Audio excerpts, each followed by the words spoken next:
How much should you spend on clothing? It's a good question. I get it all the time. How much should I spend on these shoes, Antonio? How much should I spend on this jacket? Because you're going to look at those prices out there. You'll see $50, $500, $2,000 for a jacket. What is the difference? What are you getting? In today's video, I'm going to talk about 5 factors that affect the price of the clothing you see out there. And I'm going to talk about individual items. Who am I?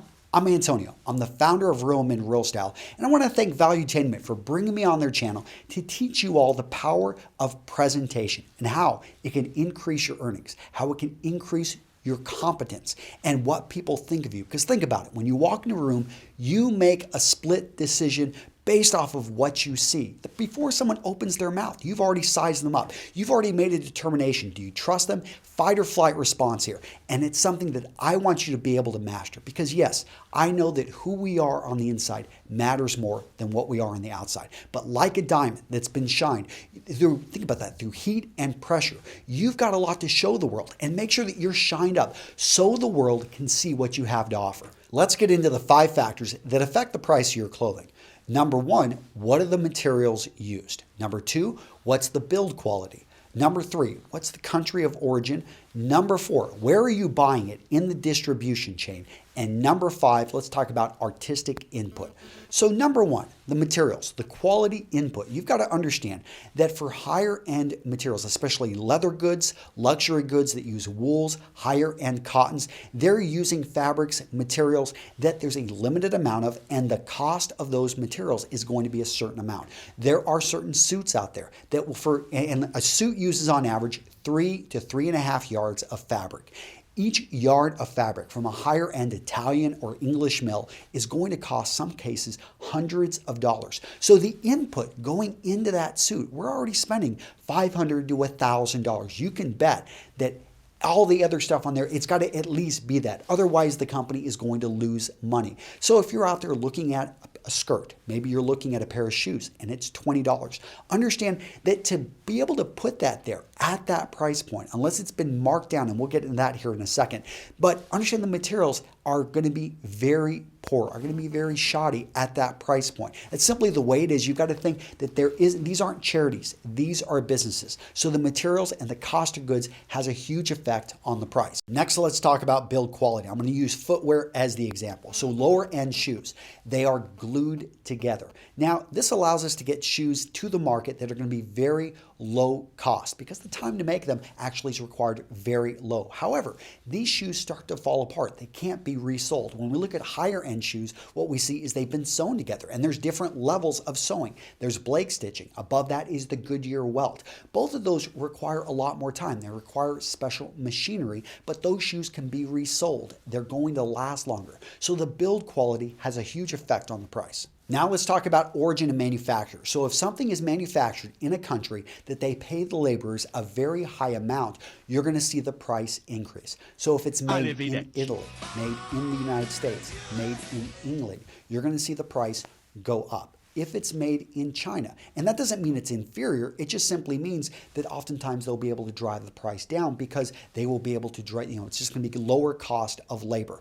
Now, this is something that a lot of people, they are, against something being made in Mexico. I can tell you, I see amazing things, especially leatherwork, coming out of León, Mexico, that is great. You just have to have a discerning eye. Certain countries like Japan have built up a very strong reputation for manufacturing. But you go back to the 1950s, Japan didn't have this reputation. So it's something that the country earns, that they build up, really depends on what you're getting. But I'll tell you that it gets confusing because you'll get something that's made in Italy, but it was actually made by Chinese laborers in Italy, or it was made partly assembled in China. Then they sent the pieces to Italy and it was finally assembled of just a certain amount. So a lot of this stuff, you can look at that label, but at the end of the day, I would advise you check the build quality yourself. The next factor affecting price is where you buy it in the distribution chain. So let me start off with the high-end prices. If you go into the Zegna store in Las Vegas, you are going to pay full retail price. Why? Because it's a show. They want to set the ceiling. They want to show their best. It's going to have some of the latest items straight from Italy, and you know that you're getting Zegna. On the other hand, you're not going to get a discount. You're not going to get a deal here. This is oftentimes for people that have a lot of money and they want to show. For tourists that are coming looking in and want to make sure. I know the Zegna store out of Las Vegas, they have a lot of Chinese tourists come in there with a lot of money, and they simply want to make sure they're not getting counterfeit goods, which they can't be assured of maybe at another store back home. And so they're going to go to this store, they're going to get exactly what they want. It's oftentimes a status play. Now, right below that are going to be specialty stores. These are stores that focus in on men, maybe focus in on professional women.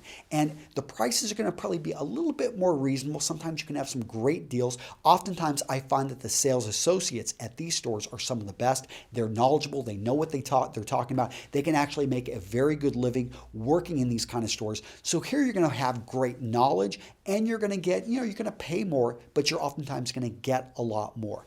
Then right below that is going to be going to the box stores. And this is going to be the anytime you go into a mall, we're talking, anything from a JCPenney's up to a Macy's, maybe to, some of the higher Nordstroms, things like this. There's a wide range of them, and you will pay different price points at depending on where they position themselves in the market. But the key with all these box stores is oftentimes you will find some of the best deals. Now, on the flip side, the bad side is you can't always trust the associates. Sometimes you got people that are clueless. They're from a different department. They're from perfumes working over in menswear, just covering for someone who's on their lunch break. So you may find that, okay, this isn't going to be the best service, but you can find some amazing deals, especially when they have like 30%, 40% off deals during the holidays, Black Friday, Cyber Monday type of stuff like that.